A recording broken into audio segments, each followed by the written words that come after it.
Waalaikumsalam warahmatullahi wabarakatuh. Yang pertama, Bapak Ibu Haji Nabil Kusnandar Ismi dan yang terhormat Bapak Ibu Guru Pengajar Sekolah Panggilan. Pertama-tama, marilah kita panjatkan puji dan syukur kehadiran Ilahi, yang mana alhamdulillah dengan kata rahmat dan hidayahnya kita semua bisa berkumpul di SMA Negeri Garut dalam kegiatan diseminasi aksi nyata satu budaya positif di sekolah. Tanpa sholawat serta salam selalu tercurah limpahkan kepada baginda kita, yakni Kanjeng Nabi Muhammad SAW. Tanpa kepada keluarganya, kepada sahabatnya, dan insya Allah sampai kepada kita sampai. Amin ya Allah. Untuk memulai acara, langkah baiknya kita mengucapkan basmalah terlebih dahulu.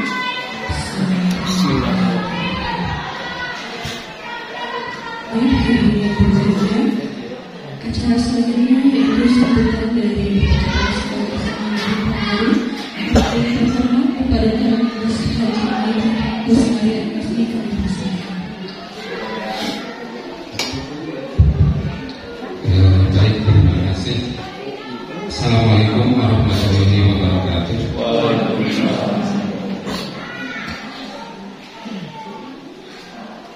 Mukadimah, saya mengikuti tadi apa yang sudah disampaikan oleh pembawa acara. Bapak dan Ibu sekalian, saya ucapkan terima kasih atas kesediaan dan kehadiran Bapak dan Ibu mengikuti kegiatan diseminasi aksi nyata yang pertama dari Bapak dan Ibu yang saya banggakan, yang masuk di angkatan ke-7 di dalam atau pada kegiatan calon guru penggerak. Bapak dan Ibu, nanti dari apa yang disampaikan oleh para narasumber barangkali untuk yang sekarang dari CGP ini tentang aksi nyata yang pertama, saya berharap Bapak dan Ibu bisa mengikuti dengan seksama, sehingga harapan terbesar saya Bapak dan Ibu semua, bukan hanya CGP, bisa mengimplementasikan di dalam kegiatan pembelajaran atau di dalam lingkungan sekolah, seperti nanti mungkin paparan daripada CGP angkatan ke-7 dari SMA Negeri 4 Garut ini.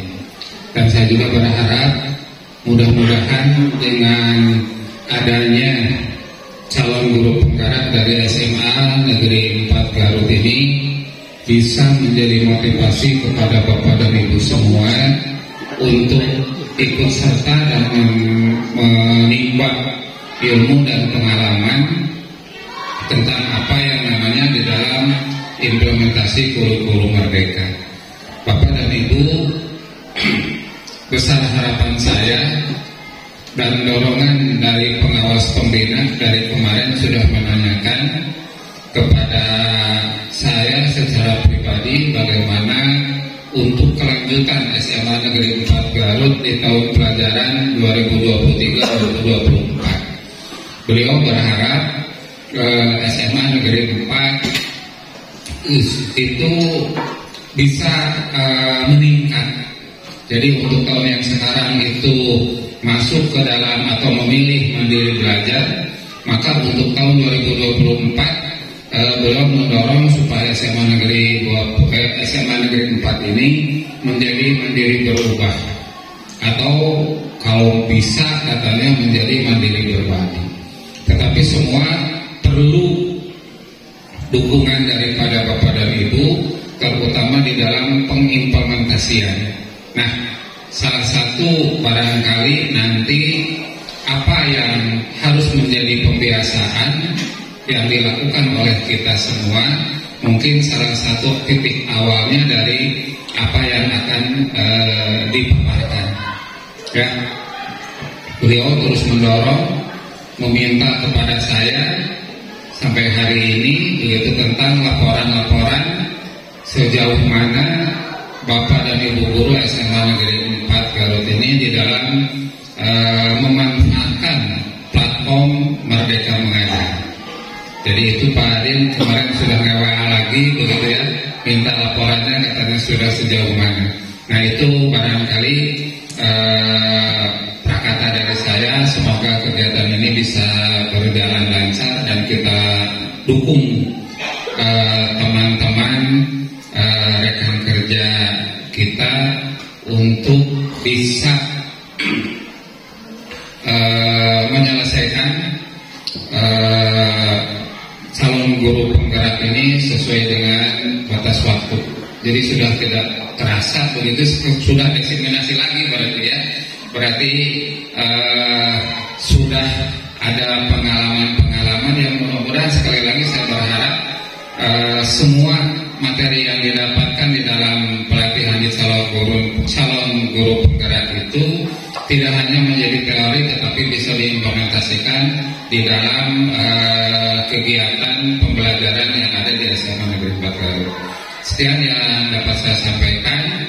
Lebih kurangnya mohon maaf. Assalamualaikum warahmatullahi wabarakatuh. Waalaikumsalam.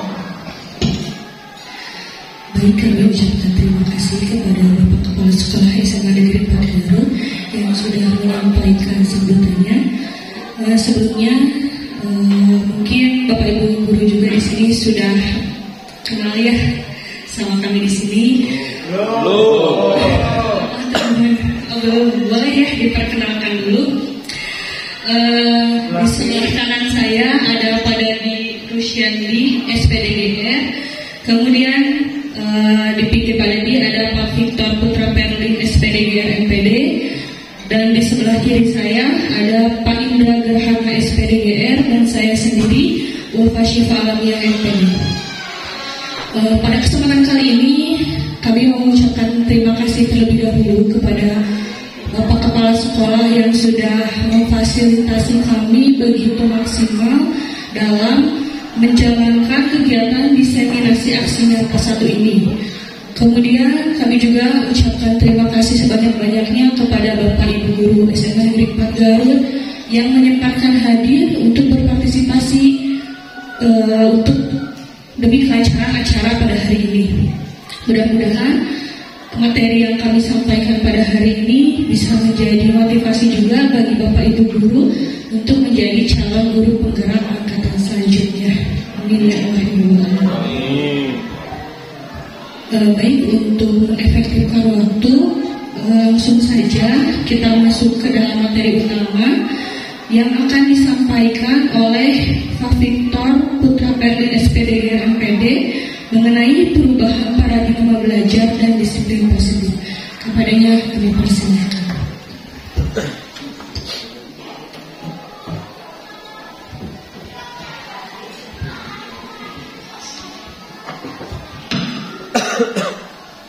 Assalamualaikum warahmatullahi wabarakatuh.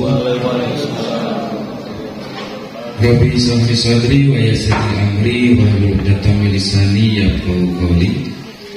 Untuk mukadimah mengikuti kepada Ibu Moderator yang terhormat Bapak Kepala SMA Negeri 4 Garut, yang saya hormati dan banggakan para Bapak dan Ibu guru SMA Negeri 4 Garut. Alhamdulillah pada hari ini kita bisa berada di tempat yang insya Allah berada dalam keberkahan Allah Subhanahu wa Ta'ala, yaitu SMA Negeri 4 Garut dalam rangka pelaksanaan diseminasi aksi nyata calon guru penggerak angkatan 7 Kabupaten Garut dengan tema budaya positif. Para Bapak dan Ibu yang saya hormati, sebelumnya saya ucapkan banyak-banyak terima kasih kepada para Bapak dan Ibu yang telah meluangkan waktunya, telah mengerahkan tenaganya, dan bahkan menyumbangkan pemikirannya terhadap acara ini. Mudah-mudahan apa yang waktu Ibu dan Bapak luangkan, tenaga yang dikerahkan serta pemikiran yang disumbangkan menjadi amal ibadah di hadapan Allah Subhanahu wa Ta'ala. Tidak lupa terima kasih kepada Bapak Kepala Sekolah atas segala dukungannya, baik moral maupun material terhadap kami calon guru penggerak angkatan ke-7. Sebelum melangkah lebih jauh, tadi sudah dikenalkan oleh Ibu Moderator bahwa kami merupakan calon guru penggerak angkatan 7 yang berasal dari SMA Negeri 4 Garut. Izinkan kami terlebih dahulu memaparkan tujuan dari diseminasi ini sendiri. Namun sebelumnya saya mohon izin untuk berdiri, tidak apa-apa para Bapak dan Ibu. Mohon maaf sebelumnya.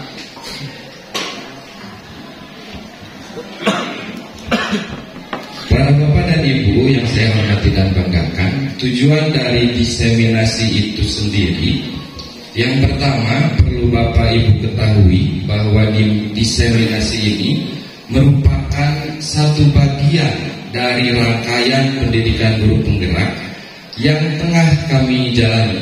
Sehingga pada modul 1.4 ada tugas dari pendidikan guru penggerak ini, di mana kami harus mendiseminasikan atau mengimbaskan apa saja yang telah kami peroleh selama kami mempelajari satu modul. Lalu maksud yang kedua, adanya inisiatif atau keinginan dari diri kami untuk berbagi, sharing, dan bertukar pikiran dengan para Bapak dan Ibu. Karena ada satu keterangan yang menyatakan bahwa dan sebaik-baiknya manusia adalah manusia yang bermanfaat bagi orang lain. Jadi sekecil apapun manfaat yang akan nanti kami bagikan, insya Allah akan kami lakoni, karena ketika suatu saat Indonesia berada pada puncak kejayaan pendidikan, mudah-mudahan kita terlibat dalam kejayaan tersebut. Amin, amin ya rabbal alamin. Para Bapak dan Ibu yang saya hormati, ada 7 materi yang akan kami coba paparkan pada pertemuan ini. Mudah-mudahan selama mempelajari dan memaparkan materi ini, kami dan para Bapak Ibu semua mudah-mudahan diberikan keselamatan, kelancaran, serta dijauhkan dari segala bentuk hambatan. Amin. Amin. Para Bapak dan Ibu yang saya hormati, sebelumnya saya mohon maaf karena saya memiliki keyakinan para Bapak dan Ibu sebelumnya sudah pernah mempelajari ini, sudah pernah paham ini, bahkan tidak menutup kemungkinan pemahaman Bapak dan Ibu mengenai 7 materi ini lebih baik dari kami. Jadi tujuan kami pada hari ini hanya sharing, hanya berbagi dan berdiskusi dengan para Bapak dan Ibu mengenai 7 materi ini. Alhamdulillah pada kesempatan ini saya mendapatkan kesempatan dan kepercayaan dari rekan-rekan saya untuk menyampaikan materi mengenai perubahan paradigma belajar dan disiplin positif. Para Bapak dan Ibu, ketika saya baru pertama kali mempelajari materi ini, mindset saya atau interpretasi saya berbicara tentang perubahan paradigma, maka berarti saya membayangkan adanya sesuatu yang baru, adanya sesuatu yang memang tidak pernah kita pelajari sebelumnya. Namun setelah saya mempelajari apa itu perubahan paradigma belajar di Indonesia, ternyata tidak selamanya harus baru perubahan itu. Kembali kepada basic awal pun itu merupakan sebuah perubahan. Jadi ketika saya mempelajari perubahan paradigma belajar, ternyata perubahan paradigma yang diharapkan oleh Kementerian Pendidikan dan Kebudayaan itu adalah perubahan kembali ke filosofi awal pendidikan Indonesia. Lalu perubahan paradigma seperti apa yang diharapkan oleh Kementerian Pendidikan Indonesia.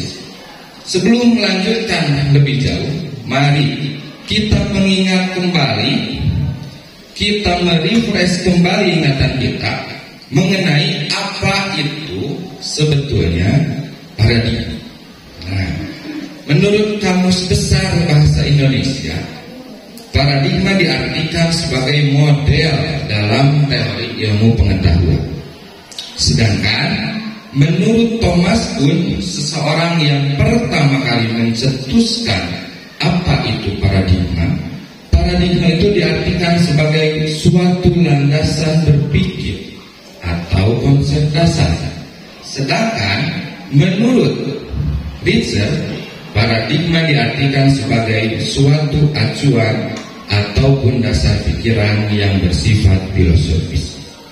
Kalau boleh saya menyimpulkan dari ketiga pengertian tersebut, maka saya akan menyimpulkan paradigma sebagai suatu cara pandang atau sudut pandang kita atau suatu bangsa terhadap suatu objek.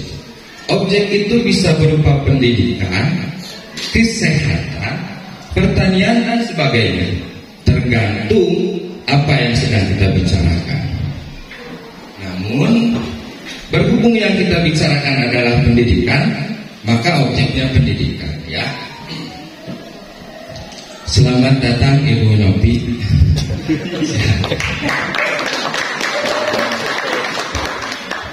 Nah, kalau saya boleh menganalogikan apa itu paradigma, saya akan menganalogikan paradigma sebagai kacamata yang saya pakai.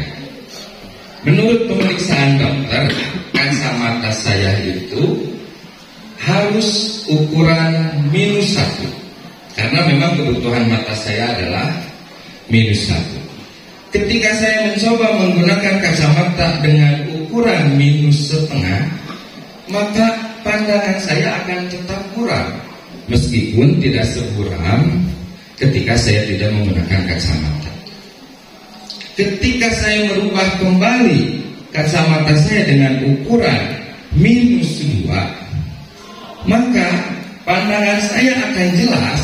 Namun beberapa waktu kemudian kepala saya merasa pusing, karena memang ukurannya tidak sesuai. Ukuran yang seharusnya adalah 1. Jadi ketika tidak sesuai satu kacamata dengan kebutuhan mata, maka bisa dipastikan kacamata itu tidak akan berfungsi dengan baik. Demikian juga dengan paradigma. Suatu paradigma harus sesuai dengan bangsa atau negara yang membutuhkannya. Jadi paradigma ini harus disesuaikan dengan filosofi, budaya, serta nilai-nilai luhur suatu bangsa. Begitu para bapak dan ibu. Ketika paradigma sinkron dengan filosofi, budaya, dan nilai-nilai luhur, maka dipastikan paradigma itu akan berpengaruh atau berperan terhadap kemajuan bangsa. Para bapak dan ibu, berbicara paradigma, maka kita harus menyinkronkan dengan filosofi. Apa itu filosofi? Kita memiliki Bapak Pendidikan Indonesia yang sangat mendunia. Beliau adalah Ki Hajar Dewantara. Menurut beliau, paradigma Indonesia dalam memandang pendidikan harus disesuaikan dengan filosofi pendidikan Indonesia, di mana beliau mengartikan pendidikan yaitu tuntunan di dalam hidup tumbuhnya anak. Perlu digarisbawahi, tuntunan, bukan paksaan para bapak dan ibu. Tuntunan di dalam hidup tumbuhnya anak. Dalam arti pendidikan berfungsi untuk menuntun segala kodrat yang dimiliki oleh anak. Anak itu memiliki dua kodrat. Yang pertama kodrat alam, dan yang kedua kodrat zaman. Terkadang saya pribadi, ini mas saya, Bapak Ibu ya, terkadang ketika memberikan pelajaran, saya memaksakan keinginan saya, bukan keinginan anak. Keinginan saya agar anak itu pandai matematika, bisa trigonometri, dan paham akan integral ya, usuliyah matematika ya. Padahal bisa jadi kodrat alam anak itu bukan untuk menjadi ilmuwan, tapi menjadi seorang atlet yang dia tidak butuh sama sekali trigonometri. Kalaupun butuh matematika hanya operasi dasarnya saja. Tapi terkadang tuntutan zaman membuat kita memaksa anak itu agar semuanya pandai matematika. Hal inilah yang menurut saya telah melenceng dari filosofi pendidikan Indonesia. Karena ada statement berikutnya dari Ki Hajar Dewantara yang menyatakan pendidikan adalah tempat persemaian segala benih-benih kebudayaan yang hidup dalam masyarakat. Dan yang lebih menariknya, Ki Hajar Dewantara menyatakan tugas pendidik pada hakikatnya sama dengan petani. Petani menanam padi, ia hanya dapat menuntun tumbuhnya padi. Petani bisa mempersiapkan tanah yang subur, memberikan pupuk agar padinya subur, memberikan obat-obatan agar tidak terkena hama, dengan tujuan padinya memiliki kualitas yang baik, padinya memiliki nilai jual dan nilai saing. Namun perlu para bapak dan ibu ingat, seorang petani tidak bisa merubah benih padi menjadi jagung, para bapak dan ibu. Ketika benih yang ditanamkannya adalah padi, maka petani itu hanya bisa menuntun agar padi itu tumbuh dengan baik, namun tidak bisa merubah benih tersebut menjadi jagung.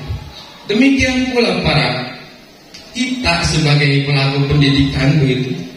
Kita tidak bisa memaksakan anak yang mungkin kodratnya menjadi seorang seniman, kita paksakan menjadi seorang ilmuwan, maka akan menjadi anak yang tidak bahagia akan profesinya, maka akan menjadi anak yang tidak bangga akan profesinya. Para bapak dan ibu yang saya hormati dan banggakan, filosofi ini, maka setelah filosofi dan paradigma sinkron, maka pada pendidikan guru penggerak coba kami diferensialkan. Maksud diferensialkan itu, kalau Bu Sumi mau paham begitu ya, diferensialkan itu diturunkan pada ranah-ranah teknis. Ranah teknis hasil dari paradigma filosofi budaya serta nilai luhur didiferensialkan pada nilai teknis, nilai guru penggerak. Ada 5 nilai guru penggerak. Mudah-mudahan semua guru nanti kelak memiliki nilai ini. Yang pertama, mandiri, reflektif, inovatif, kolaboratif, dan berpihak pada murid. Semoga besar harapan sebetulnya dari Bapak Nadiem Makarim ketika paradigma, filosofi, budaya, serta nilai guru penggerak ini sudah sinkron, maka akan lahirlah apa yang dinamakan dengan disiplin positif. Apalagi ini disiplin positif? Apakah semua disiplin itu positif? Nah, tidak semua disiplin ternyata positif. Disiplin positif itu merupakan salah satu cara penerapan disiplin yang bertujuan untuk menumbuhkan kesadaran. Kalau kata Pak Cecep kemarin, self awareness, begitu macam ya, begitu ya, untuk menumbuhkan kesadaran serta memberdayakan anak-anak untuk melakukan sesuatu tanpa sogok, tanpa ancaman, dan tanpa hukum. Jadi pada prinsipnya saya pribadi selama 11 tahun mengajar, begitu para bapak dan ibu, memiliki kepercayaan yang sebelum mengikuti program guru penggerak ini masih saya anut. Ketika hadiah dan hukuman saya anggap treatment yang paling efektif untuk meningkatkan prestasi siswa, untuk meningkatkan motivasi siswa, untuk meningkatkan nilai siswa. Saya anut pemahaman itu selama beberapa tahun, karena memang selama kuliah saya memang mempelajari teori ini yang lebih dikenal dengan teori behaviorisme yang dikembangkan oleh Thorndike dan Papert. Behaviorisme itu hanya satu scaffold, hanya satu batu loncatan agar pada prinsipnya tujuan pendidikan Indonesia itu untuk menimbulkan atau memunculkan kesadaran dari diri pribadi. Jadi ketika siswa datang tidak kesiangan dan tepat waktu ke sekolah, guru bertanya seperti ini, kenapa Anda tidak kesiangan? Kalau produk dari reward and punishment, kebanyakan menjawabnya seperti ini, saya takut dimarahi oleh Bapak, atau saya takut tidak dimasukkan ke kelas oleh Bapak. Namun bukan itu yang diharapkan ternyata oleh Ki Hajar Dewantara. Yang diharapkan dari pendidikan itu, ketika anak tidak kesiangan masuk ke kelas, ketika ditanya, dia menjawab seperti ini, kenapa Anda tidak kesiangan?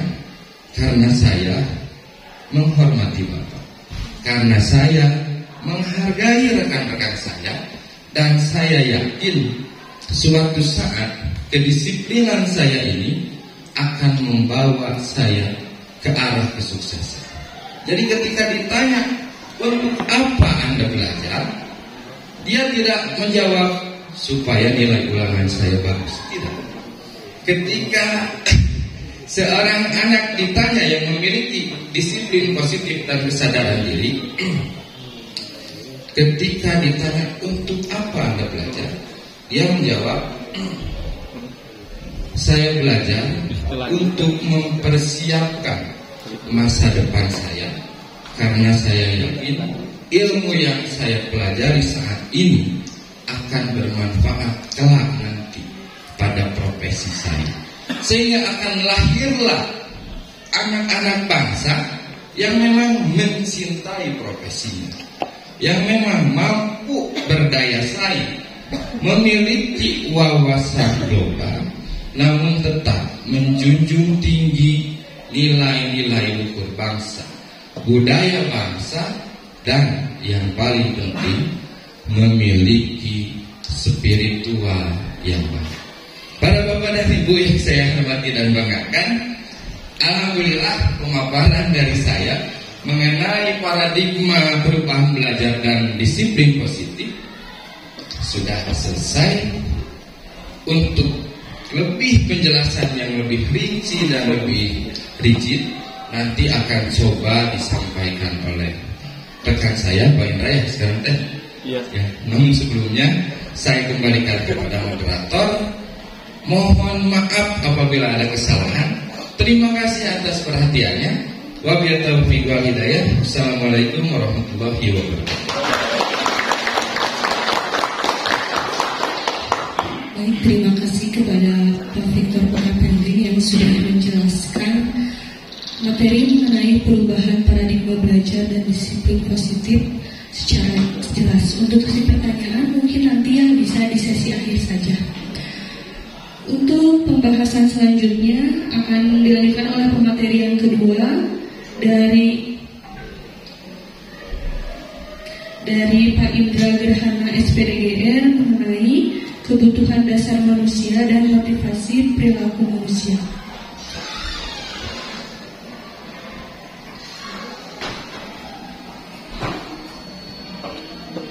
Assalamualaikum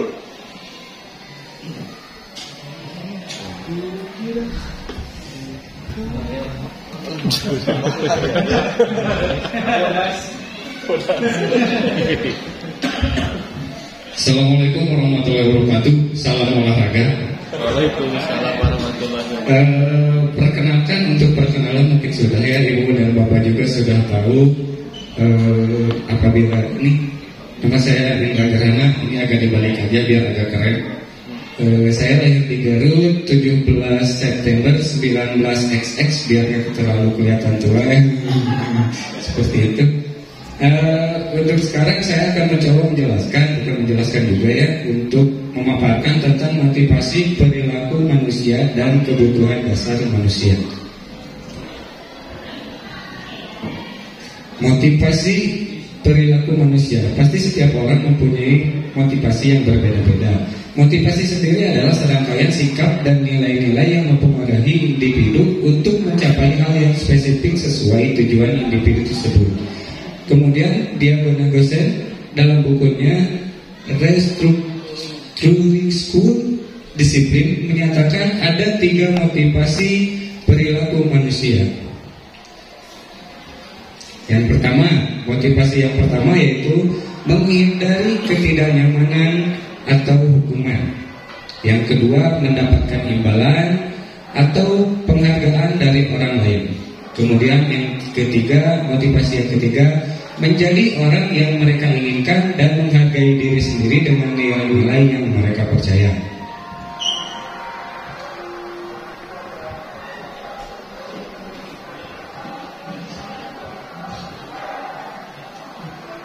Untuk kebutuhan dasar manusia, ini tadi sudah dijelaskan sama Pak Opik ya, tentang masalah bahwa kita ini hanya menjadi ibaratnya sebagai seorang petani. Tadi Pak Opik sudah.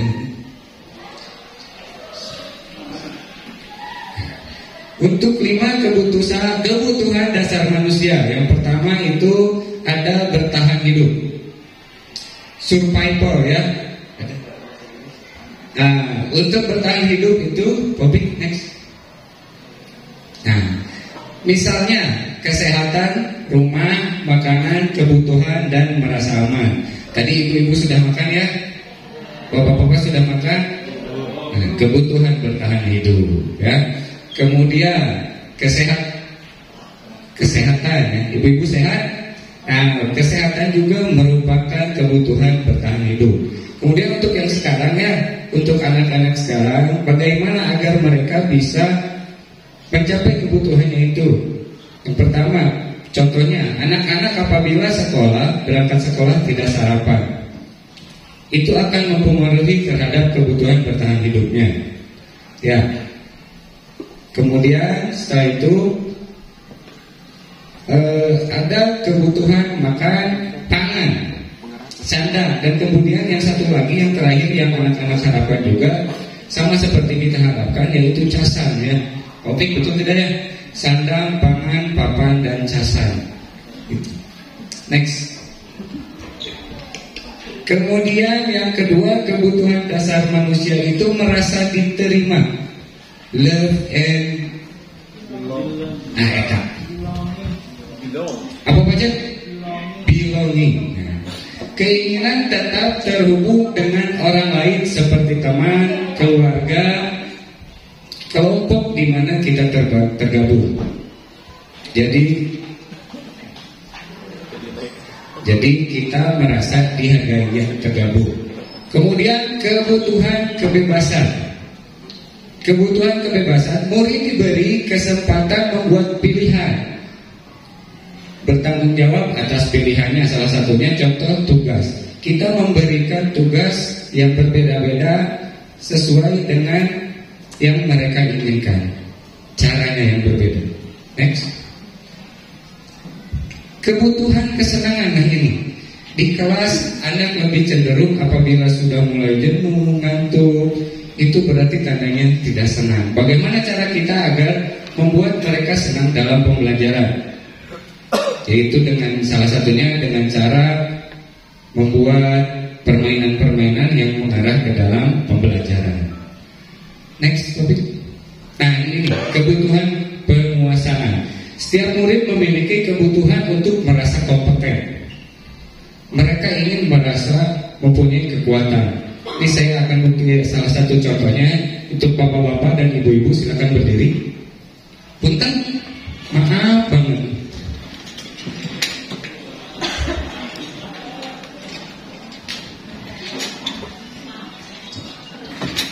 Kita tangannya ke atas dua-duanya.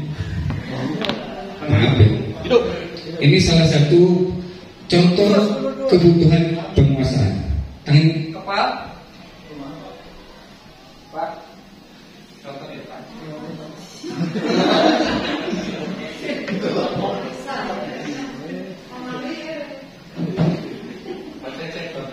Tangan di atas. Kemudian kaki diangkat. Kaki kanan diangkat. Kena meja. Tangan simpan di tangan kanan. Kanan. Udah. Tangan diangkat. Sama Tokyo. Lanjut. Pohon kayak mana ini? Nah, ini salah satu bentuk power berada di depan. Terima kasih. Jadi semuanya mengikuti ya, bahwa ini salah satu bentuk power. Ternyata enak juga ya berada di depan. Ibu mohon maaf, bapak mohon maaf. Punten ibu bapak. Ternyata enak ya punya power di depannya. Udah. Mungkin aja seperti itu apa yang saya sampaikan dari mulai motivasi kemudian kebutuhan dasar manusia. Untuk selanjutnya materi selanjutnya akan disampaikan sama Bapak Dedi. Terima kasih. Assalamualaikum warahmatullahi wabarakatuh.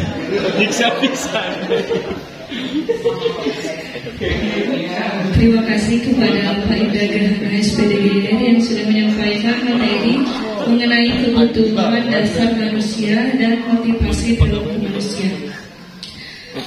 Baik hadirin yang berbahagia, materi ketiga dari Pada Dirusian di SPDGR mengenai posisi kontrol restitusi dan segitiga restitusi. Kepadanya persilakan.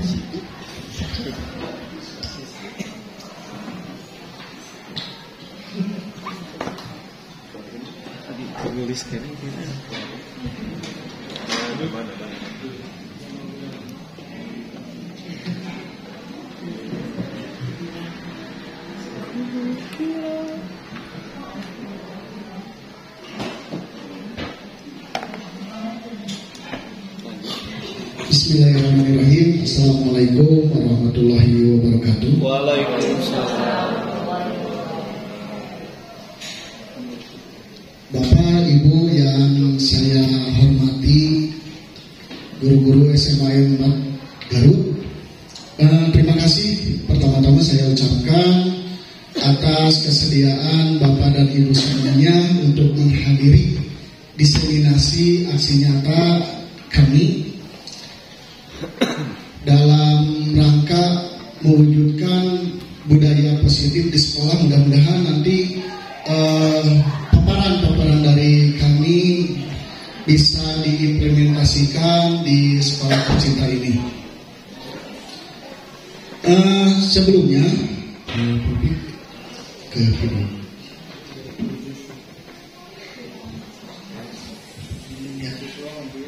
Nah, saya di sini akan menjelaskan tentang posisi kontrol, posisi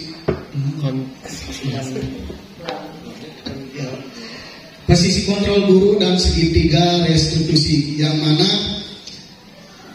materi ini merupakan kelanjutan atau tindak lanjut dari dua materi yang telah disampaikan oleh rekan-rekan saya, yaitu Pak Victor dan Pak Indra, dari mulai paradigma, kemudian kebutuhan dasar manusia. Nah, itu ada tindak lanjutnya, yaitu mengenai kita sendiri, yaitu tentang bagaimana kita memposisikan sebagai guru terhadap siswa, yang mana tadi telah disampaikan bahwa siswa itu sekarang itu menurut Ki Hajar Dewantara itu ada kodrat alam dan kodrat zaman. Kita harus menyesuaikan diri dengan bagaimana alamnya siswa itu sendiri atau lingkungannya maksudnya. Terus kodrat zaman, karena ketika kita menjadi siswa dan sekarang ketika murid-murid yang kita ajar itu kondisinya sudah berbeda, dari mulai psikologinya, kemudian sosiokulturalnya itu berbeda sekali, sehingga kita harus bisa menyesuaikan diri. Walaupun ada anggapan bahwa pendidikan itu berpusat pada siswa atau pada murid, dan materi yang keduanya itu tentang segitiga restitusi, yaitu merupakan tindak lanjut tadi Pak Victor telah menjelaskan tentang budaya positif, bagaimana atau disiplin positif ya, bagaimana cara kita untuk mendisiplinkan siswa dengan dengan cara supaya siswa itu tidak ada istilah memberontak kepada kita, atau kita tidak terkesan sebagai guru yang killer gitu ya, tapi kita juga mewujudkan siswa itu mandiri dan bisa memiliki keyakinan untuk menghargai dirinya sendiri, seperti itu. Nah, baik Bapak Ibu, mohon maaf untuk mengawali materi kita, saya sekarang akan memberikan share link, yaitu kita adakan kuis terlebih dahulu untuk mengetahui bagaimana sih posisi kita sekarang, apa yang sering kita lakukan. Mohon saya share kuisis di grup keluarga. Mohon Bapak Ibu semuanya untuk membukanya. Terima kasih. Pak Victor bisa dibuka juga. Silakan bisa diisi nama, silakan di sini nama terserah Pak Victor. Ada waktu. Kemudian start. Ya, yang punya saja boleh.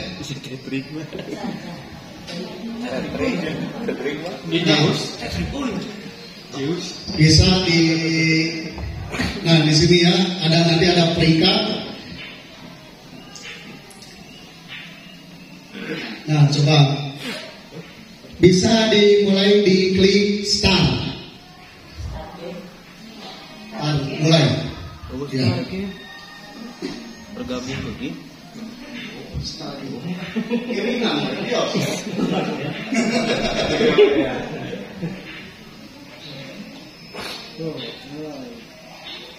yang pertama, gantikan kertas bekas teman yang telah dicoret-coret. Coba.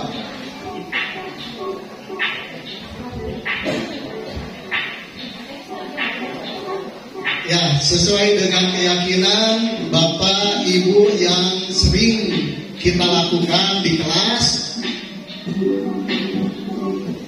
kita nanti akan tahu apa sih yang sering kita lakukan kepada siswa-siswa kita. Apakah kita sering memberikan hukuman atau konsekuensi?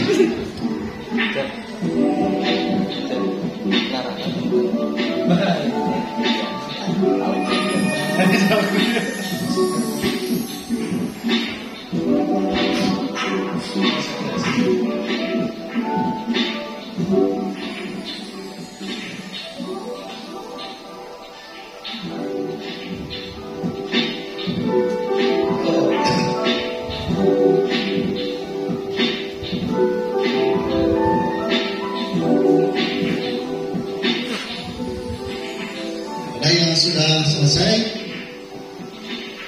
Sudah.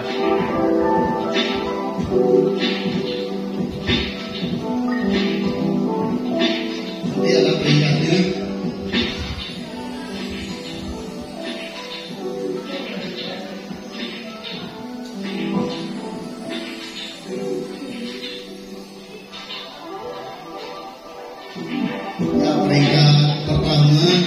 masih diduduki oleh Ibu Maria.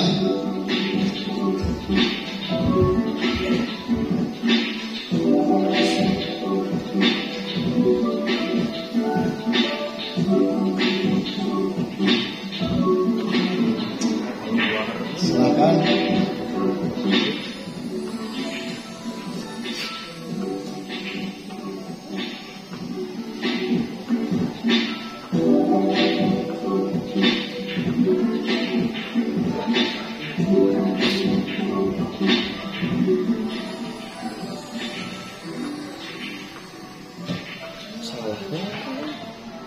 Coba lihat perikatnya kalau yang sudah.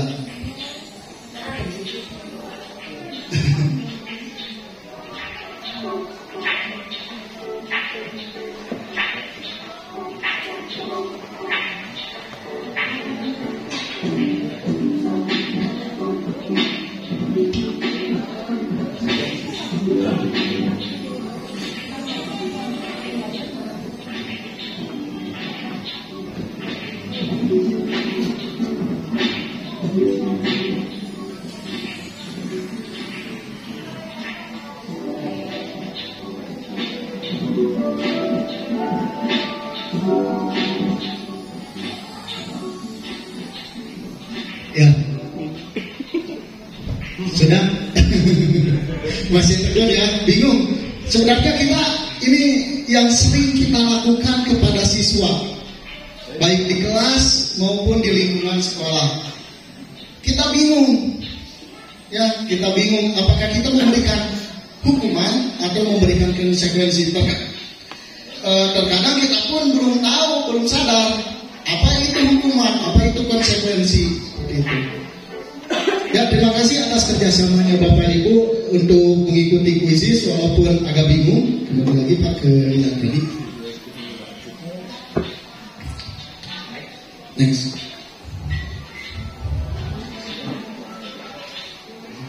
Ya, terus.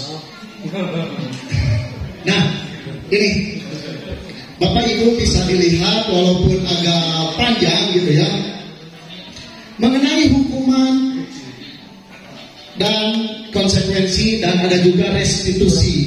Di sini ada untuk apa namanya, untuk kebutuhan dasar manusia itu ada identitas sukses, ada pula identitas gagal. Terkadang kita memberikan ke siswa itu berupa hukuman-hukuman, dan inilah walaupun ada dampak positifnya, yaitu misalkan untuk supaya ada efek jerak, supaya murid itu tidak mengulanginya lagi, ya. Tapi ada beberapa yang mengganggu psikologi siswa, yang mana ada dampak-dampak negatif atau membuat menjadi identitas gagal dari memberikan hukuman. Misalkan di sini ada sesuatu yang menyakitkan harus terjadi, ada perasaan tidak nyaman, kemudian terkadang korban ingin adanya keadilan, walaupun sekarang itu ya kondisi siswa sekarang itu kan zamannya udah abad 21, di mana ada pengaruh dari medsos, kemudian dari berita, itu ada pengaruh-pengaruh. Terkadang siswa menjadi kritis, dan dari kritis itu adanya pemberontakan, terkadang ada lawanan, ya. Terkadang ada di beberapa sekolah terjadinya misalkan demonstrasi siswa kepada guru, bahkan kepada pihak sekolah, dan itu merupakan perlawanan akibat dari identitas yang gagal dari pemberian hukuman. Dan konsekuensi di sini diharapkan dengan adanya konsekuensi kemudian adanya restitusi, di sini ada identitas sukses. Walaupun pada awalnya di sini ada perasaan tidak nyaman, namun jangkanya itu pendek.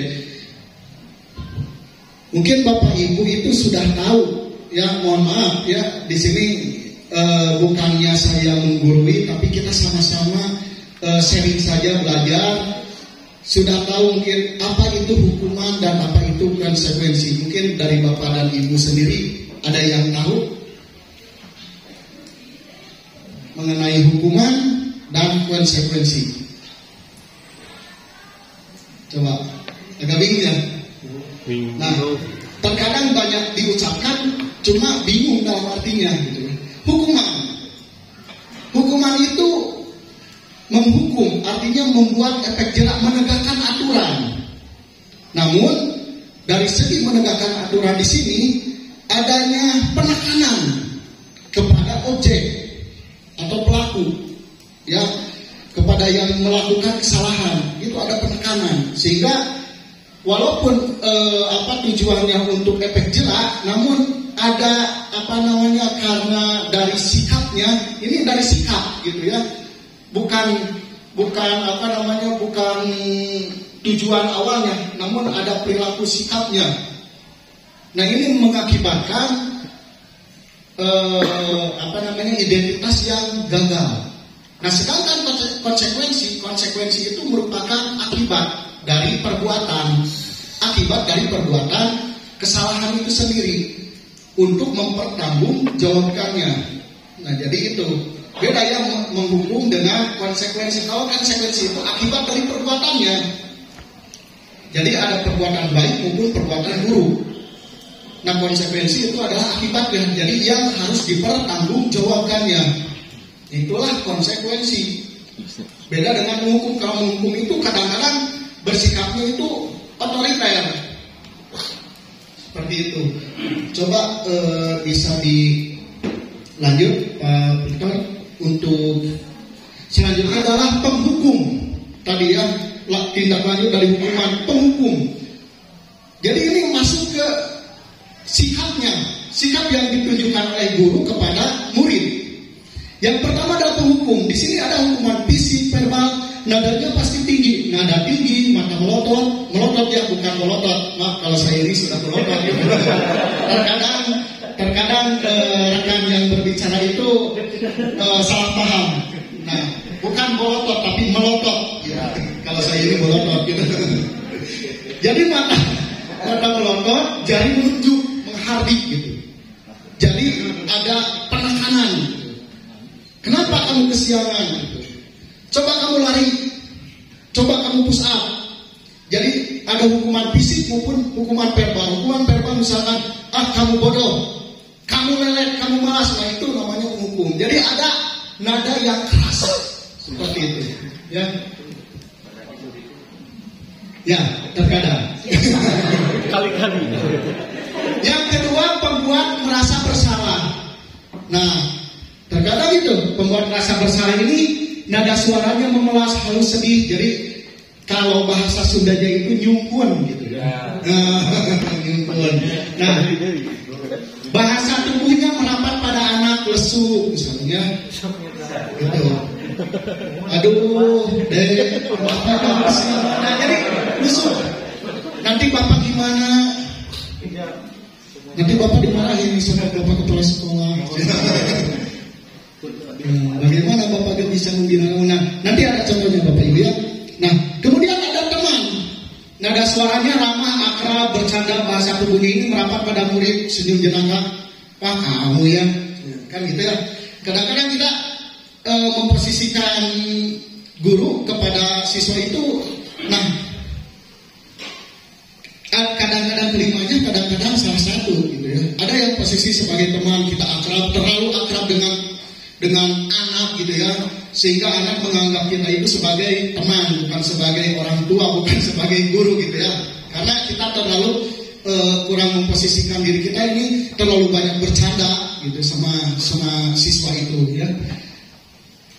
Walaupun banyak siswa yang suka gitu ya.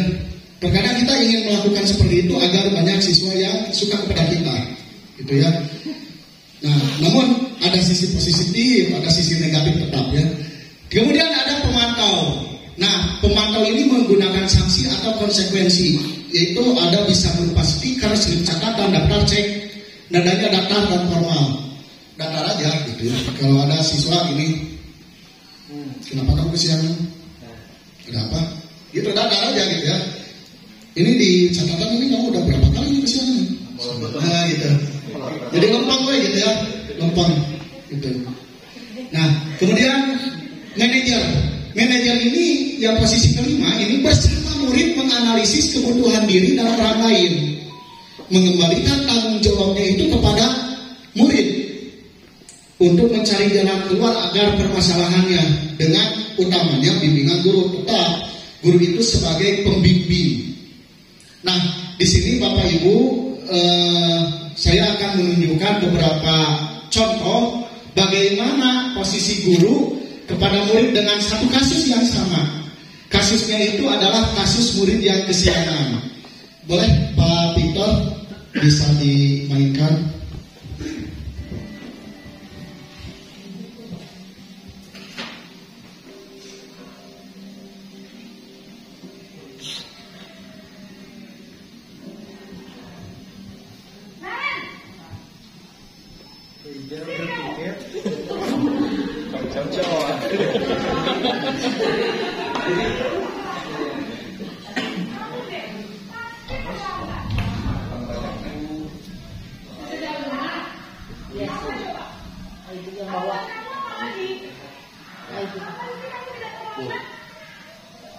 Malas sekali ya kamu jadi anak. Saya Dasar pemalas. Gak kapok-kapok sih kamu. Sudah berapa kali terlambat? Sana, kamu keliling lapangan basket 2 kali. kenapa saya harus ke lapangan basket, Bu? Kenapa? Kamu malah ibu. Berani-beraninya jawab. Sudah terlambat, masih berani jawab pula. Sekarang, keliling lapangan basket 5 kali sekalian. Biar kapok. Cepat. Pergi sana ke lapangan basket. Aku banget. Nah, di sini Bapak Ibu ada dampaknya ya kepada murid. Walaupun dampak positifnya itu murid menjadi efek jerak gitu ya. Kalau saya besok kesiangan lagi, saya pasti keliling lapangan basket gitu. Jadi gak bakalan yang namanya kesiangan lagi karena takut mengelilingi lapangan basket, misalnya atau push up, ada efek jerak pastinya gitu ya. Namun dari segi psikologi siswanya, dari hati dan pikirannya itu pasti akan tertanam yang namanya dendam. Gara-gara si itu awas kan gitu. Jadi yang keduanya, murid pasti menjadi agresif. Tadi di awal ada penolakan terlebih dahulu kan, ketika murid bertindak itu murid SMA yang notabene psikologinya itu dalam masa-masa radio, dalam masa-masa mencari jati dirinya, itu ada penolakan, ada daya kritisnya, ada pertanyaan. Namun tadi ada identitas gagal ketika ada penekanan, kamu berani nanya gitu kan, ditambah hukuman kamu kan itu. Nah itu anak menjadi down, menjadi turun gitu. Murid akan mengulangi kesalahan, kemudian akan sering menyalahkan orang lain ke depannya. Karena takut dihukum, kadang-kadang gini, murid berdua gitu kesiangan. Kadang-kadang takut dihukum itu pasti menyalahkan. Teman saya ini, saya nunggu teman saya nih, gitu kan? Gara-gara ini nggak perlu kan itu menyalahkan orang lain. Jadi saling menyalahkan karena ada rasa takut. Kemudian kepada gurunya itu ada rasa dendam, kemudian ada rasa takut. Ada tanda petik itu guru kilar misalnya. Walaupun sininya piket, ya guru galak, guru killer misalkan. Awas, mana di kempesan misalnya. Kan gitu. Jobnya diselesaikan. Nah, kan itu jadi dendam gitu. Kadang-kadang itu ya. Nah itu kita udah sadar. Cuma inilah yang mengakibatkan dampak-dampaknya. Karena situasi tadi yang sudah dijelaskan oleh rekan saya Pak Victor dan Pak Indra bahwa kita harus beradaptasi, kita harus menyesuaikan diri dengan kodrat alam dan kodrat zaman dari siswa itu sendiri. Bisa dilanjut Pak Victor? Posisi yang kedua.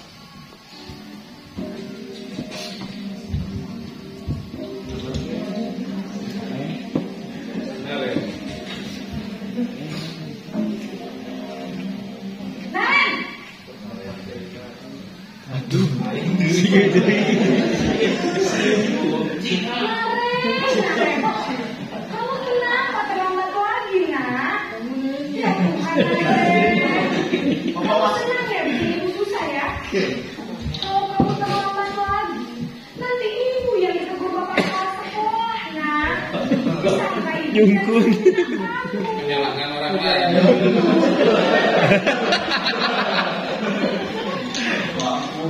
Gusti Naren. Kamu suka ya kalau ibu ditegur bapak kepala sekolah?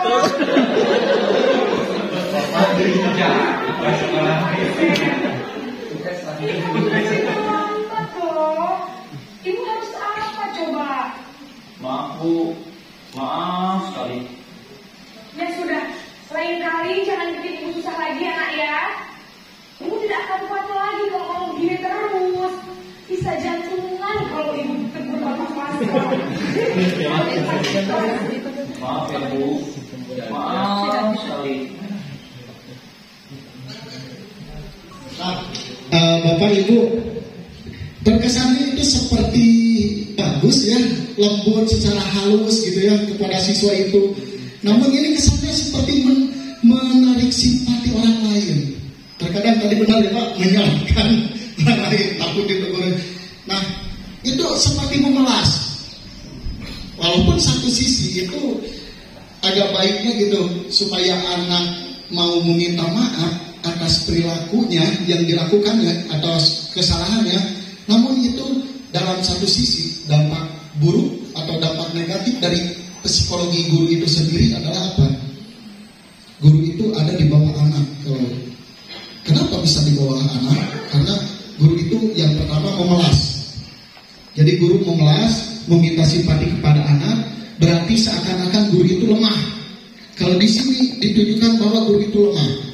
Sehingga apa? Dampak kepada murid yang pertama, murid menjadi rendah diri. Bukan rendah hati, tapi rendah diri. Tadi kan bisa dilihat ya Bapak Ibu, Naren itu maaf Bu, maaf. Wah terus aja minta maaf, nunduk aja terus itu. Minta maaf gitu ya. Menjadi rendah diri, merasa bersalah. Terus-terusan merasa bersalah dalam dirinya itu. Jadi kalau yang pertama, maaf ya tadi agak lewat.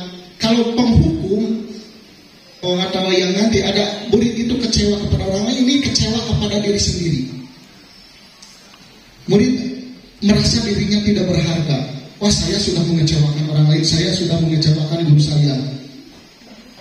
Gara-gara saya, guru saya menjadi dimarahin. Gara-gara saya, guru menjadi dihukum atau gimana. Jadi dia merasa tidak percaya diri. Intinya, jadi rendah diri, tidak percaya diri. Dan gawatnya, murid akan tertutup dan akan menyangkal ketika berbohong. Jadi terus saja tertutup. Kadang murid itu jadi pendiam. Nah ini saya alami juga, ada kasus menghadapi murid kemarin ketika ditanya diam aja. Nah itu, jadi pendiam. Dan ketika kita ngomong terus, kalau ibaratnya menasehati, ujung-ujung nangis terus, tapi gak bicara gitu. Nah ini jadi murid itu tertutup karena terus-terusan dibuat merasa bersalah, terus-terusan merasa dibuat bersalah sehingga rendah diri, tidak percaya diri seperti itu. Itu dampak buruknya seperti itu. Dan ini kadang kita lakukan juga ya tanpa sadari. Kita gimana sih seperti melimpahkan kesalahan kepada orang lain seperti itu. Bisa dilanjutkan Pak. Yang ke selanjutnya posisi sebagai teman.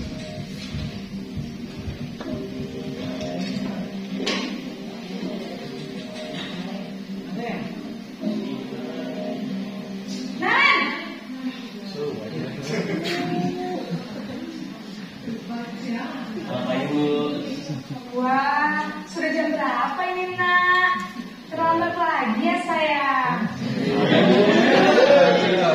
Saya membawakan saya Bu. Kamu malah menyalahkan ibu kamu.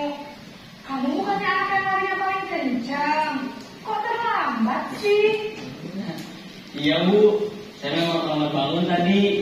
Jadi biarpun saya lari kencang, tetap kencang Bu. Ya sudah sana. Nanti lain kali larinya lebih kencang lagi ya. Biar gak terlambat lagi. Bikin seneng ibu demi ibu. Bisa kan? Bisa lah Bu. Ya sudah sana masuk kelas. Ibu beres beresin urusan absen kamu. Kamu ini ada-ada saja. Nah ini posisi sebagai teman ya. Jadi kalau dilihat barusan di akhir sedikit ada kejahatan juga ya dari guru ya.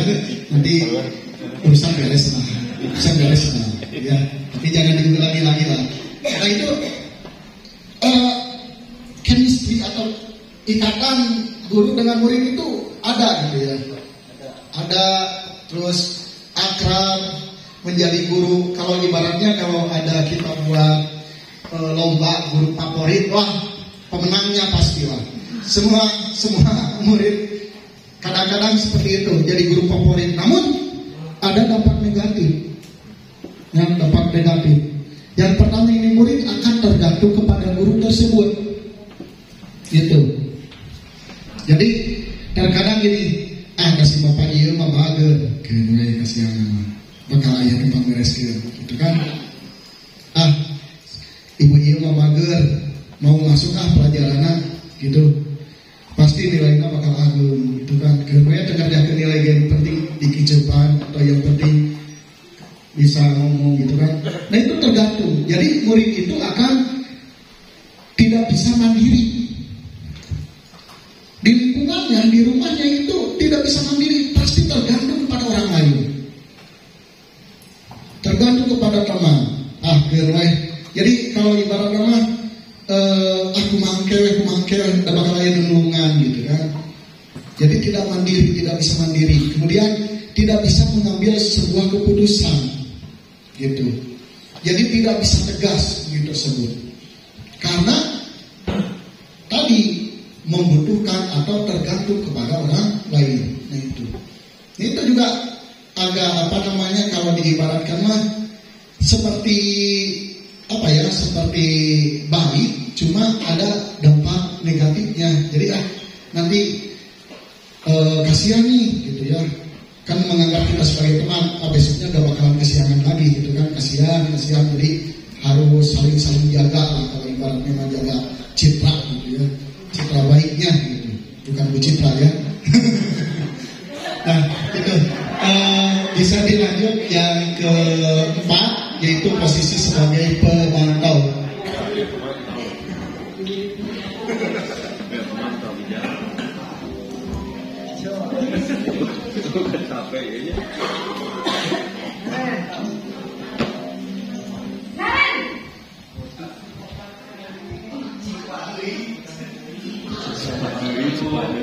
Naren, apa peraturan sekolah kita tentang jam berapa kita harus masuk sekolah, Nak? Kita harus di sekolah jam 7, Bu.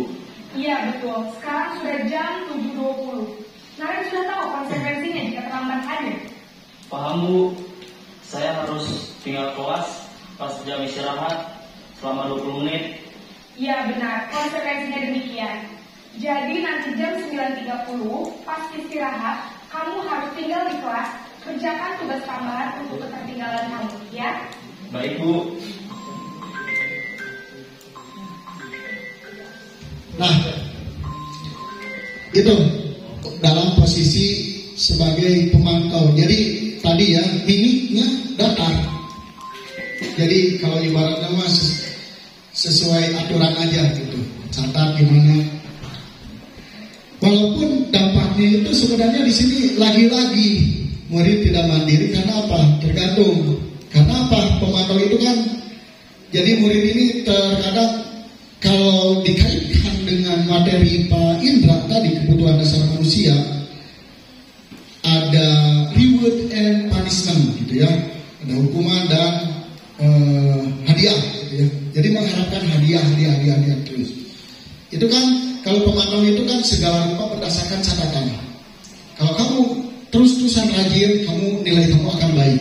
Jadi akan mengharapkan imbalan aja terus. Nah nanti di rumahnya terkadang ini sama orang tuanya, kalau disuruh akan mau kalau ada imbalannya. Misalkan yang pengeser ini ke panangsulana sokwe jajankeun bakalan terus, tapi kalau tidak ada imbalannya itu gak mau. Jadi gak mandiri tetap seperti itu. Kemudian ya yang barusan ya, menghitung konsekuensi dan hadiah tanpa memahami nilai kebajikan yang dituju.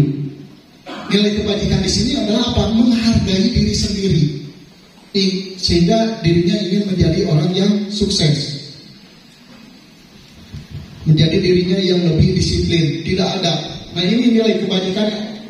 Terus-terusan aja mengharapkan yang namanya imbalan dan imbalan terus menerus.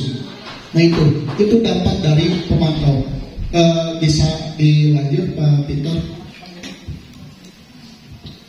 Ini yang terakhir Bapak Ibu, yaitu posisi sebagai manajer.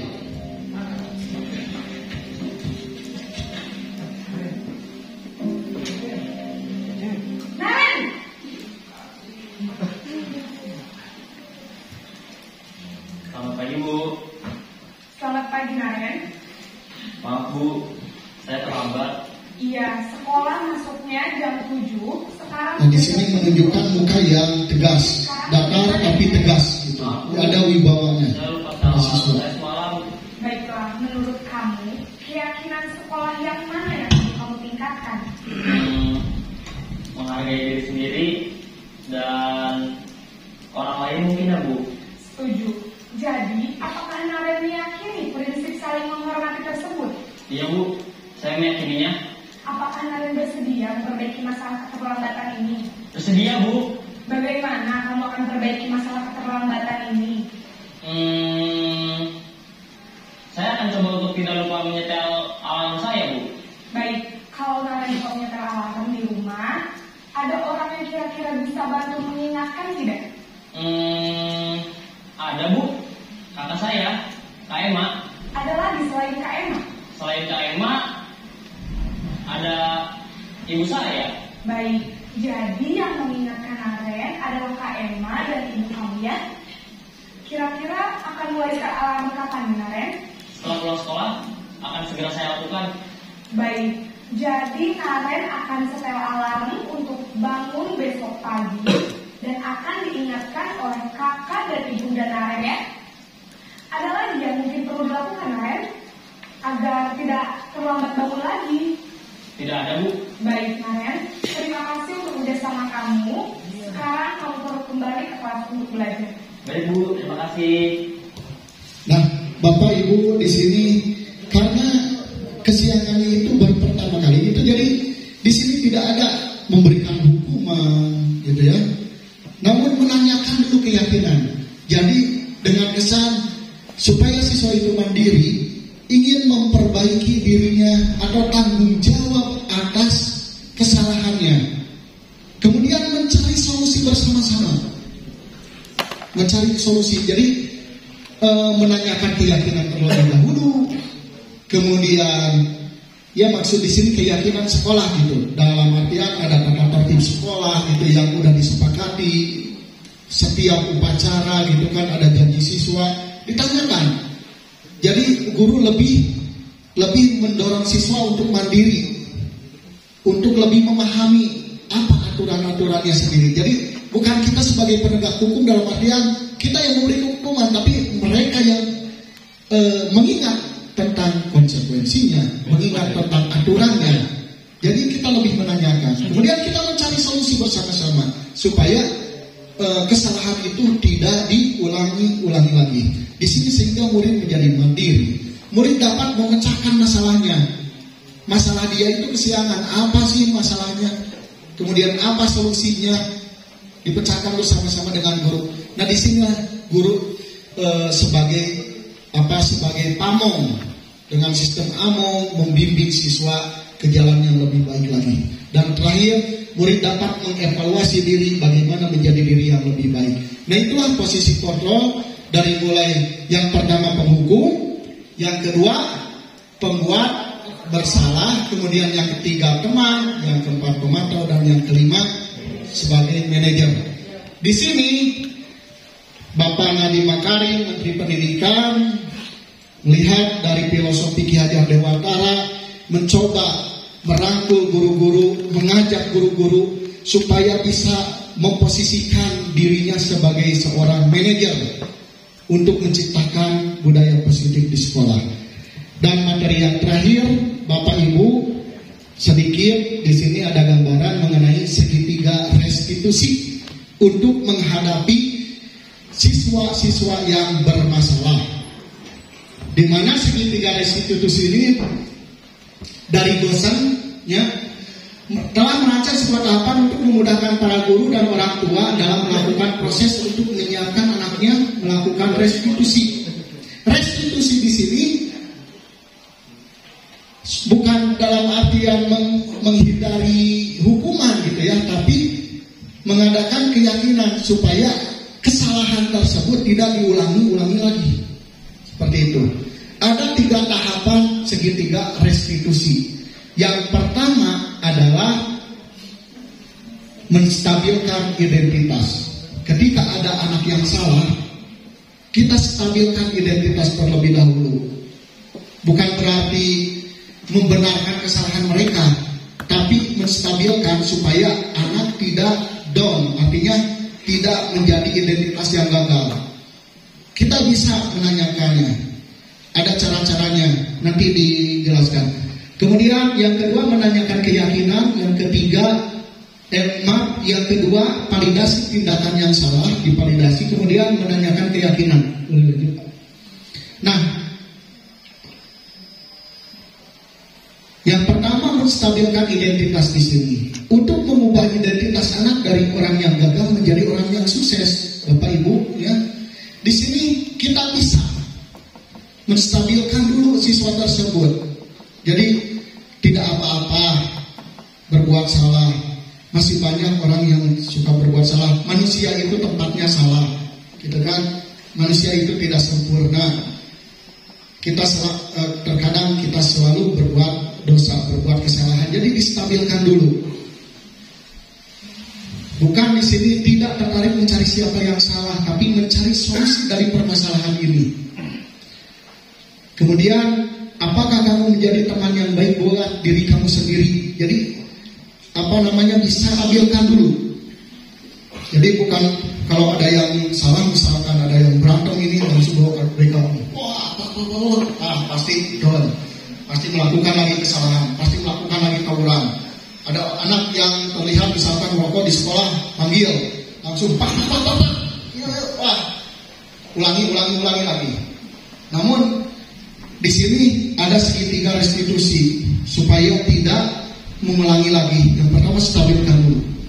Mungkin kamu terpengaruh, mungkin kamu ini, kamu salah. Lanjut, yang keduanya validasi. Validasi tindakan yang salah. Setiap tindakan yang dilakukan dengan suatu tujuan itu memenuhi kebutuhan dasar manusia yang tadi sudah dijelaskan oleh rekan saya Pak Indra. Jadi kita akan menemukan cara paling efektif untuk memenuhi kebutuhan tersebut. Di sini ada kata, padahal kamu bisa melakukan yang lebih buruk dari ini ya. Itu. Kamu pasti punya alasan mengapa melakukan itu. Jadi ditanya, kenapa kamu melakukan itu? Kemudian kamu patut bangga pada diri kamu sendiri karena kamu melindungi sesuatu yang penting buat kamu. Bisa jadi kan kita tidak tahu, misalkan ada siswa yang kalau ibarat nama siswa kabur gitu. Kita nggak tahu alasannya apa. Bisa jadi kan dia menerima telepon darurat, misalkan ibunya sakit, mau ke piket tidak ada orang, tidak ada guru misalkan ini tidak ada karena ini darurat gitu. Kan kita nggak tahu gitu. Murid kadang nampaknya berbuat ceroboh, bukan salah yang ceroboh sehingga terlihat salah. Kadang kita tidak tahu apa yang diperbuat itu. Nah, lanjut Pak Peter. Dan yang terakhir di sini yaitu menanyakan keyakinan.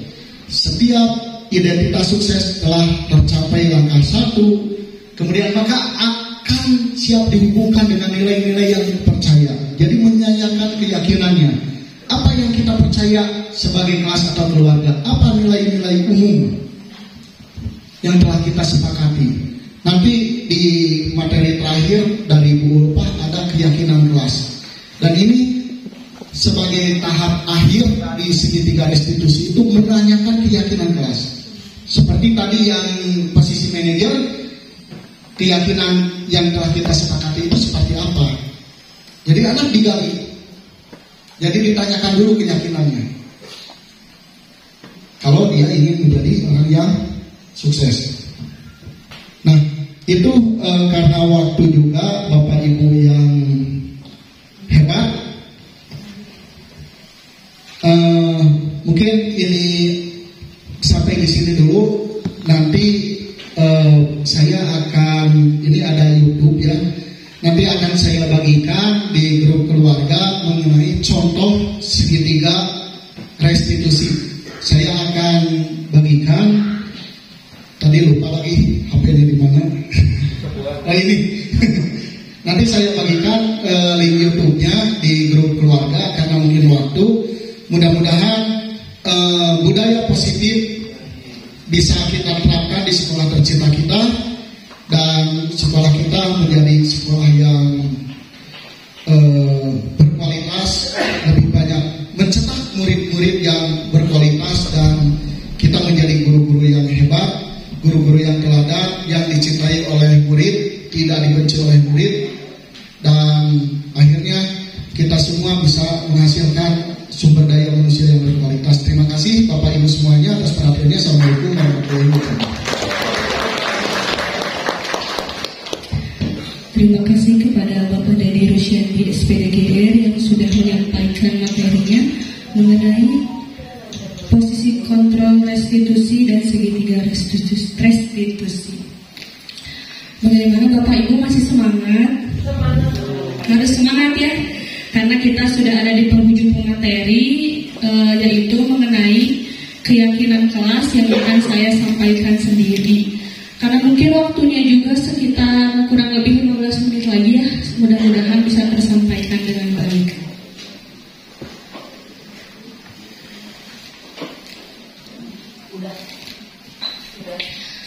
Nah, sebelum kita masuk ke pematerian keyakinan kelas, kita harus tahu dulu keyakinan itu apa sih, seperti itu ya. Nah, yang pertama, saya mau bertanya dulu. Untuk pertanyaan yang pertama, mengapa kita perlu memakai helm saat berkendara? Untuk apa? Untuk keselamatan ya, tentunya. Kemudian keamanan, betul. Sinditilan Biasa ya. Apa lagi? Supaya hangat. Intinya untuk menjaga keamanan, keselamatan mungkin ya, seperti itu ketika memakai helm dalam berkendara. Tapi ini tidak untuk dipakai di dalam mobil mungkin ya, hanya untuk berkendara motor saja, seperti itu. Kemudian pertanyaan yang kedua, mengapa kita perlu memakai masker dan cuci tangan?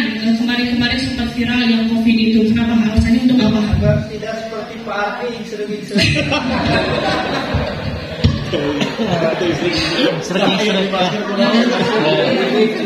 Tentunya untuk kesehatan ya, untuk kesehatan kita maupun kesehatan lawan bicara kita dalam berinteraksi seperti itu. Dari kedua pertanyaan ini bisa kita dapatkan nilai-nilai yang tadi pertama keselamatan, kemudian yang kedua tentang kesehatan. Nah, itulah yang disebut bagi sebuah keyakinan. Jadi nilai-nilai kebaikan universal yang disepakati secara tersirat dan tersurat. Artinya ketika tidak ada dalam peraturan pun harus memakai helm, tetapi kan tersirat di dalam hati kita bahwa memakai helm itu untuk keselamatan kita, seperti itu. Jadi maksud keyakinan itu tidak surat, sirat pun sudah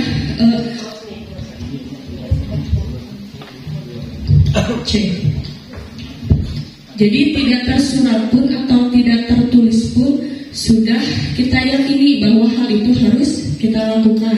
Begitu ya untuk pengertian dari keyakinan itu tersendiri.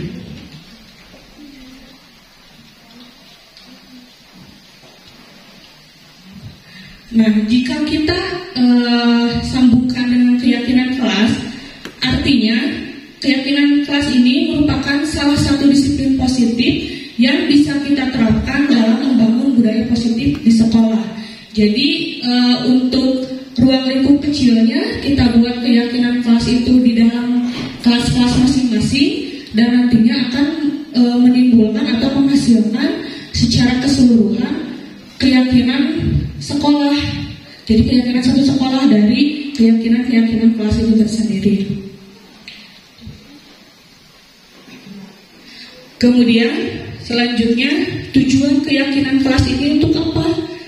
Tadi sudah dibahas, yaitu untuk menumbuhkan budaya positif dan tentunya ini harus dengan kesepakatan bersama siswa-siswi kita sebelumnya, tidak aturan pasti dari sekolah. Misalkan anak-anak harus ini, tidak seperti itu, karena sesuai dengan filosofi Si Hajar Dewantara yang tadi sudah disampaikan oleh Pak Victor.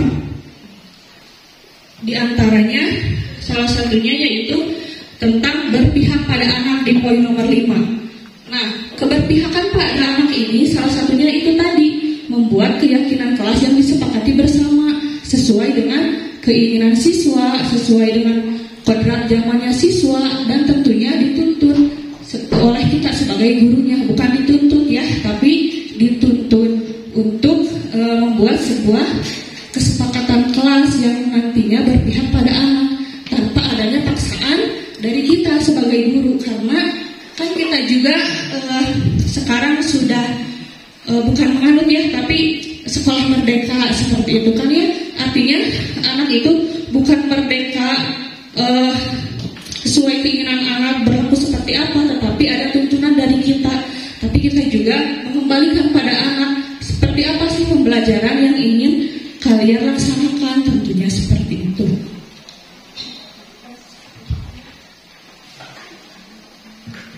Nah, adapun prosedur pembentukan keyakinan kelas ini itu sebetulnya kalau selintas seperti aturan sekolah ya, tetapi berbeda antara aturan dan juga keyakinan kelas. Jika aturan itu harus tersurat, harus ada tata tertibnya, detail, konkret. Tetapi kalau keyakinan kelas itu yang tadi tidak perlu dijelaskan, tidak perlu dijabarkan secara detail konkret, tapi kita meyakini bahwa hal itu harus kita laksanakan, seperti itu ya. Nah, contoh kecilnya misal di kelas, ini bisa diterapkan ketika siswa baru atau mungkin tahun ajaran baru, wali kelas ke kelas itu membuat keyakinan kelas ini. Dengan langkah pertama, Bapak Ibu mungkin bisa menyediakan sebuah media kertas yang kecil misal, kemudian memberikan arahan atau tuntunan kepada anak, boleh tulis misal 1 poin atau 2 poin, keyakinan kelas apa sih yang ingin kalian aplikasikan di kelas ini. Jangan dulu secara umum satu sekolah, tapi di kelas ini dulu saja. Jadi nanti anak-anak bisa secara mandiri mencurahkan isi hatinya, apa sih yang ingin mereka lakukan di kelas tersebut, seperti itu. Kemudian anak-anak menuliskannya atau mencatatkan hasil curahan pendapat mereka itu di kertas yang sudah tadi kita bagikan. Kemudian yang ketiga, ganti ketika misalkan anak-anak sudah menulis dan menempelkannya pada papan tulis misal keinginan-keinginan mereka itu, kita tinjau, kita evaluasi ulang, ganti apabila ada kalimat-kalimat yang bentuk negatif menjadi bentuk positif. Misal ketika kalimat negatifnya itu seperti ini, jangan datang terlambat, itu kan kalimat negatif ya, ada kata jangan. Coba kita ubah mindset anak-anak menjadi kalimat yang lebih positif dengan diganti dengan datang tepat pada waktunya. Nah kan mindset seorang ibu juga katanya ketika punya anak, ketika anak misalkan berantem, tong bangor, tong kita gitu kan ya, memberikan evaluasinya, tapi alangkah baiknya diganti itu kalimat-kalimat negatif itu menjadi kalimat-kalimat yang lebih mengandung aura positif gitu ya buat anak-anak kita ke depannya seperti itu. Kemudian contoh lain, dilarang merokok. Kan itu kalimat negatif ya. Bisa kita ubah menjadi rokok tidak baik itu kesehatan. Nah, ubah mindset anak-anak dari kata-kata negatif itu menjadi kata-kata yang lebih positif. Memang itu terasa sulit, tapi hal itu salah satu cara untuk menciptakan budaya positif di sekolah. Itu dari hal-hal kecil saja ya Bapak Ibu, seperti itu. Kemudian selanjutnya ajak keluarga kelas untuk menemukan nilai kebajikan atau nilai keyakinan kelas yang dituju dalam peraturan tersebut. Di antaranya kalau misalkan kita bisa didasari oleh profil pelajar Pancasila tentunya yang sesuai dengan kegiatan yang harus dilakukan di sekolah. Dan yang terakhir, sepakati dan tanda tangani perwakilan kelas, misalkan KM atau wali kelas, kemudian bisa ditempel di depan kelas atau di tempat yang strategis agar anak-anak bisa mengingat kembali keyakinan kelas apa saja yang sudah mereka sepakati, seperti itu. Nah, tadi kan disinggung bahwa dasar dari keyakinan kelas itu kita berpacuan pada profil pelajaran Pancasila ya. Di antaranya ada 6 poin dari profil pelajaran Pancasila ini yang harus kita pahami. Tentunya Bapak Ibu guru juga harus hafal ya tentang profil pelajaran Pancasila ini. Jangan sampai digembor-gemborkan tentang profil pelajaran Pancasila, tapi kita sebagai guru saja tidak tahu poin-poin itu ya. Seperti itu, hanya mengingatkan saja.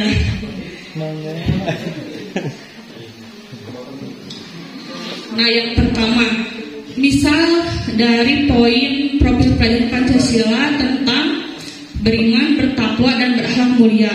Nah, keyakinan kelasnya ini bisa dengan saling menghormati dan menghargai.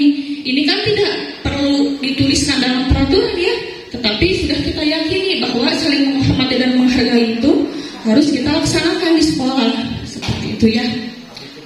Kemudian poin kedua yaitu mandiri, mengerjakan tugas tepat waktu, contohnya itu kemudian tekun belajar dan menyimak guru. Ini pun sudah diyakini oleh anak bahwa anak itu harus seperti itu, begitu. Kemudian berkebinekaan global, salah satunya dengan menerapkan budaya 5S. Mungkin Bapak Ibu juga sudah familiar ya dengan si konsep 5S ini, yaitu tentang sopan, santun, sapa, salam, senyum. Dan yang terakhir, poin contoh terakhir gotong royong, yaitu menjaga kebersihan kelas. Nah, itulah beberapa contoh tentang keyakinan kelas yang bisa kita terapkan di sekolah. Dan tentunya ketika nanti Bapak Ibu mencoba di kelas, saya yakin akan banyak hal baru yang muncul dari pemikiran-pemikiran siswa sendiri. Karena saya pun sudah mencoba menerapkan keyakinan kelas ini di kelas 12 untuk simulasi seperti itu.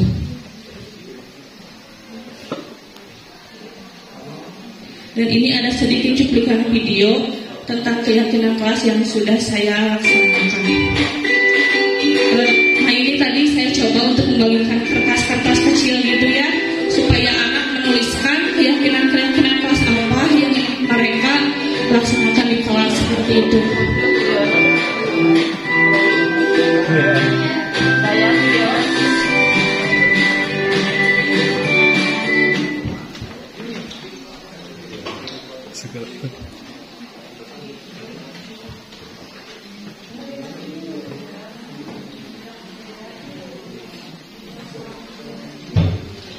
Mohon maaf ya Ibu, sedikit ngap-ngapan. Tidak apa-apa. Semoga sehat. Ada videonya? Ya. Nah, ini ketika siswa mencurahkan keinginan, keyakinan kelas apa yang mereka inginkan, kemudian mencoba ditempel-tempelkan di depan boarding kelas dari 35 siswa kalau tidak salah. Dan setelah ditempel-tempel seperti itu, saya mencoba meninjau ulang, dibaca satu-satu gitu keyakinan kelas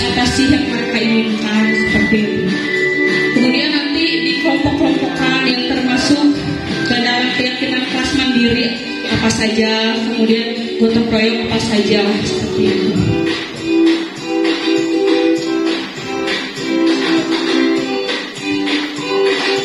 Dan inilah hasil dari keyakinan kelas yang mereka ingin ambil, nantinya disimpulkan dalam sebuah poster misalnya yang bisa nanti dipajang di depan kelas seperti itu. Dan terakhir, ini satu aplikasi, bukan aplikasi 5S tentang senyum, salam, pasokan santun, seperti itu. Untuk sedikit simulasi mungkin ya, cuplikan singkatnya, mungkin bisa Ibu juga coba terapkan di kelas Ibu masing-masing, Bapak Ibu kelas masing-masing, supaya keyakinan kelas ini sudah mungkin Ibu terapkan ya dari beberapa Bapak Ibu guru, mungkin sudah mulai dari dulu, tapi mungkin Bapak Ibu guru tidak tahu istilahnya itu apa sih gitu, mungkin seperti itu ya. Nah, mungkin itu saja yang bisa saya sampaikan terkait keyakinan kelas. Berhubung waktu sudah jam 3 mungkin ya, udah kesepakatan tidak ada sesi tanya jawab, tidak apa-apa atau bagaimana? Ada, emang Bapak tanya taruh. Kan waktunya terlalu panjang seperti itu. Farida kenapa?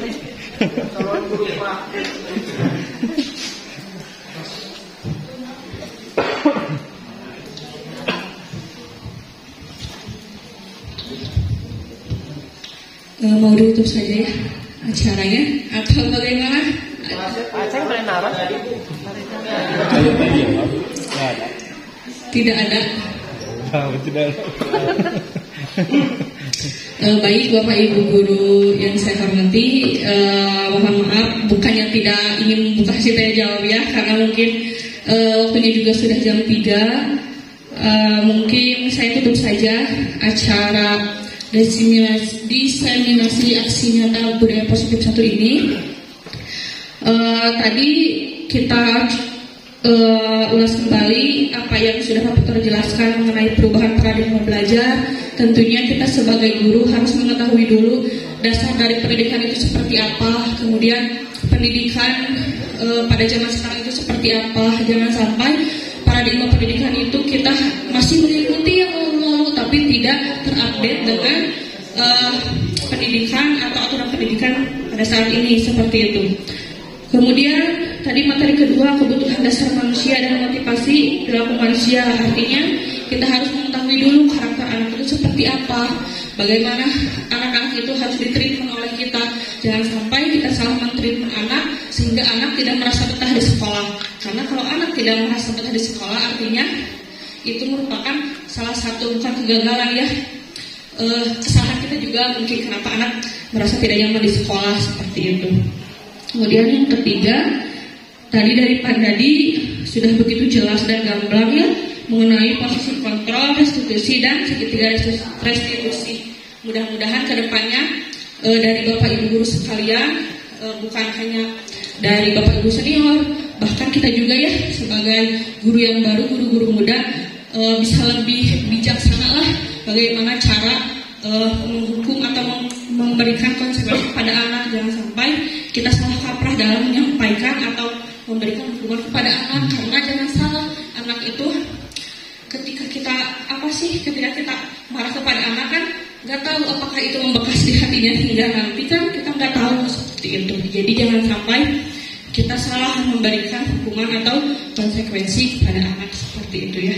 Dan terakhir, tadi keyakinan kelas yang sudah saya sampaikan, mudah-mudahan bisa diikuti ke depannya supaya di awal pelajaran memiliki kesepakatan bersama agar anak memiliki rasa tanggung jawab sendiri, karena itu disepakati oleh bersama ya, bukan hanya oleh pihak sekolah saja, seperti itu.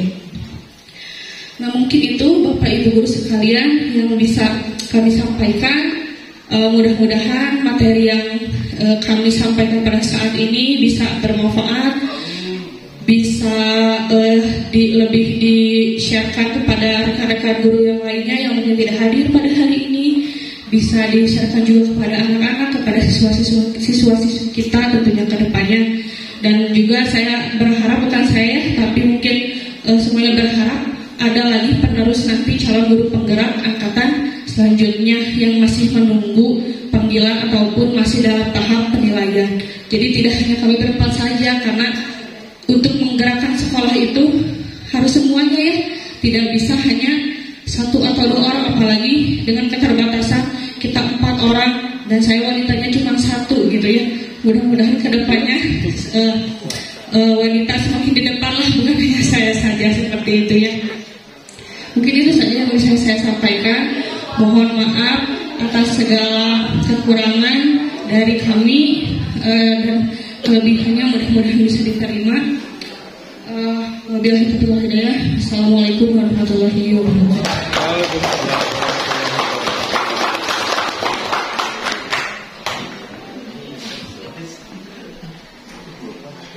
Tuang nih.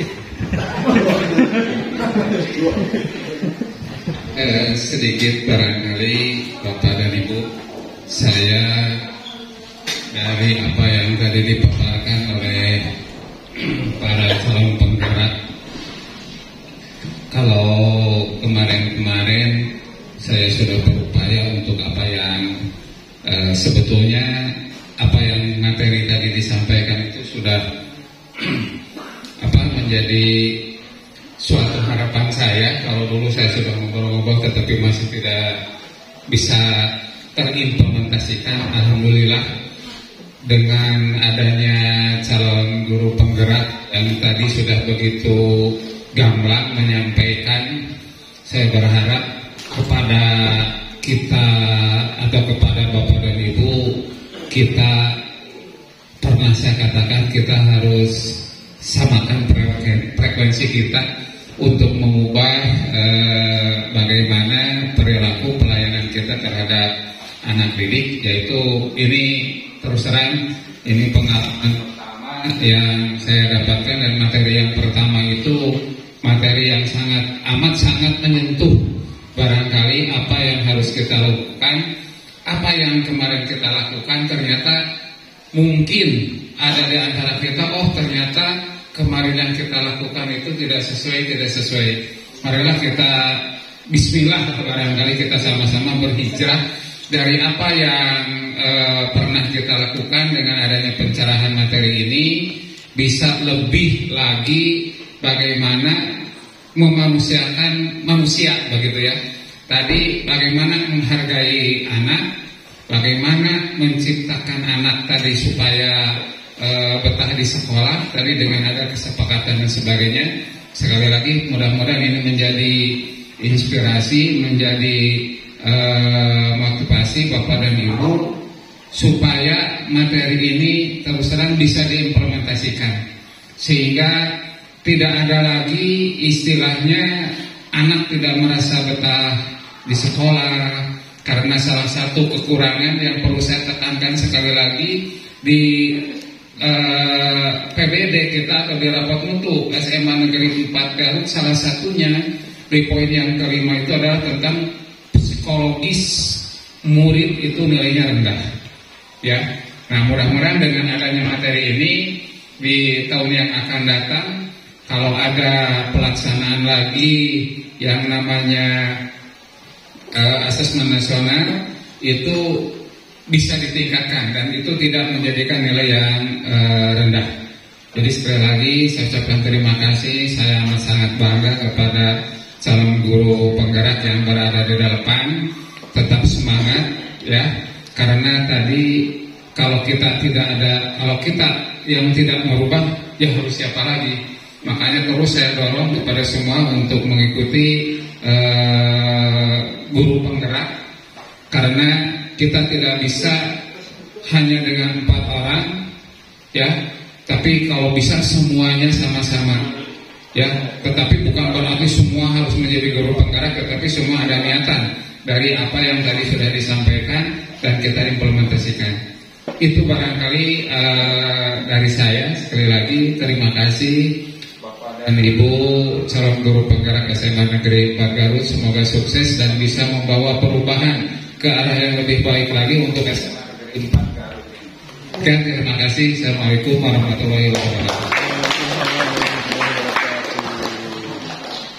demikian diseminasi laksanakan. Alhamdulillah barusan sudah ada testimoni dari Bapak Kepala Sekolah. Baiklah, ini adalah testimoni dari salah satu guru yaitu Wakil Kurikulum SMA N4 Garut, yaitu Bapak Diniar Zaitun Arifin sebagai MPD. Silakan mana testimoni Pak. Baik, Assalamualaikum warahmatullahi wabarakatuh. Perkenalkan saya Diniar Zaitun Arifin SPD MPD. Kurikulum dari SMA Negeri 4 Garut. Melihat kegiatan yang sudah disampaikan barusan kaitannya dengan diseminasi karya nyata gitu ya dari CGP angkatan ke-7 ini tentunya menjadi sebuah tolak awal gitu ya bagi kami, bagi Bapak Ibu guru, menjadi pencerahan yang baru sehingga yang mendapatkan ilmu itu tidak hanya calon guru penggerak, tetapi kita semuanya juga menjadikan ilmu yang sangat bermanfaat sehingga bisa dipraktekkan di kegiatan belajar. Terima kasih, diseminasi ini sangat bermanfaat sekali bagi kami semuanya, khususnya kami pengajar dari SMA Negeri 4. Itu saja mungkin testimoni, mudah-mudahan untuk kedepannya bisa lebih banyak lagi para guru calon-calon penggerak ini menjadi guru-guru yang hebat dan luar biasa. Terima kasih. Wassalamualaikum warahmatullahi wabarakatuh.